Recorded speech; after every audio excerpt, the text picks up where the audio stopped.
ಎಲ್ರಿಗೂ ನಮಸ್ಕಾರ. ಇವತ್ತಿನ ದಿವಸ ನಾವು 10ನೇ ತರಗತಿಯಲ್ಲಿ ಬರುವಂತಹ 3ನೇ ಗದ್ಯ ಭಾಗದಲ್ಲಿ ಬರುವಂತಹ ಪದಗಳ ಅರ್ಥವನ್ನು ತಿಳ್ಕೊಳ್ಳೋಣ. ಇದು ಕಾಂಪಿಟೇಟಿವ್ ಎಕ್ಸಾಮ್ಗೆ ತುಂಬ ಮುಖ್ಯವಾಗಿರುತ್ತೆ.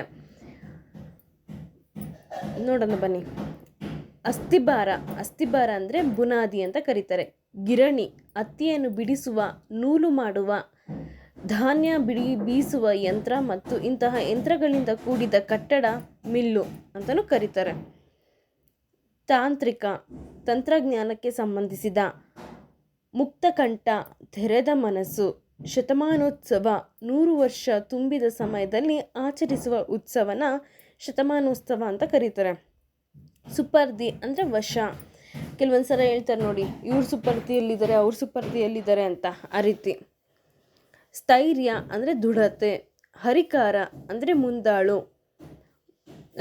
ಈ ಪ್ರಶ್ನೆ ಆಲ್ರೆಡಿ ಕೇಳಿದ್ದಾರೆ ಕಾಂಪಿಟೇಟಿವ್ ಎಕ್ಸಾಮಲ್ಲಿ, FD SD ಎಕ್ಸಾಮಲ್ಲಿ. ಕಾಮಗಾರಿ ಅಂದರೆ ಕೆಲಸ.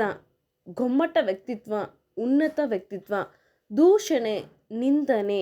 ವೈಜ್ಞಾನಿಕ, ವಿಜ್ಞಾನಕ್ಕೆ ಸಂಬಂಧಿಸಿದ. ಸಮುಚ್ಚಯ, ಸಮೂಹ. ಸುಸಂಗತ, ಯೋಗ್ಯವಾದ. ಹಂಬಲ ಅಂದರೆ ಬಯಕೆ. ಧನ್ಯವಾದಗಳು.